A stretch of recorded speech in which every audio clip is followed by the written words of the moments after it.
Hey there, guys. So today we have another review, and this is a beer from Interboro. This is Ambassador Imperial Stout, just released. Let's dig in. So actually, I just went to the brewery, and it was actually multiple days after the release, so I can't blame them, but they ran out of this beer on draft, so I had to buy it blind. So post in the comments below what you think about having to buy a beer blind from a brewery without having to try it on tap. But Imperial Stout, I'm probably going to enjoy it. Let's dig in. Beer comes in a pitch black color, wonderful brown head on that. Let's get the aroma on this one. Very big. Big hop bitterness on this one. Definitely smells like that.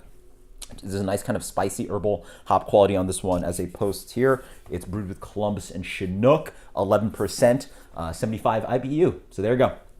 But yeah, hop bitterness, some nice kind of bittersweet chocolate, some coffee roast. Cheers. A little bit of this kind of like dark fruit quality, a little bit of like dried plum, raisin kind of thing. But then there's a big just intensity and complexity to this beer. Big sweetness up front, bittersweet chocolate, big sweetness as well. Just a very sweet Imperial Stout up front. Moved on to some coffee roast. A nice kind of char and smoke malt quality in the middle. The mouthfeel is full-bodied, a little bit chewy, but not the biggest oily and enveloping mouthfeel that you've ever had. There's an underlying aggressive bitterness on this one with that kind of like roasted malts quality and the spicy herbaceous kind of bitterness. You get this kind of note of like licorice that I sort of get. It follows up front, but then really shows itself on the finish. A quite bitter Imperial Stout for sure.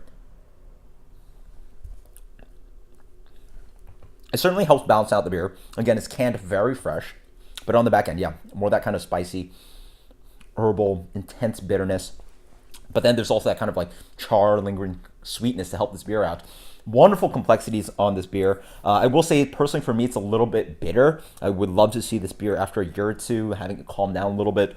But really well executed. Loving that New York City is putting out Imperial Stout of this quality. As it sits right here for rating,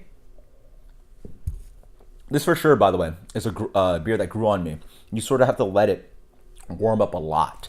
And you sort of figure out a little bit more of the complexity, the dark fruit coming through and everything, and that char note and the sweetness to sort of offset that intense bitterness that this beer has. But still, absolutely amazing. As for rating, let's go with something like a 93. 94. Absolutely delicious stuff. Interboro Ambassador Imperial Stout. Until next time, guys, cheers. Check them out. Later.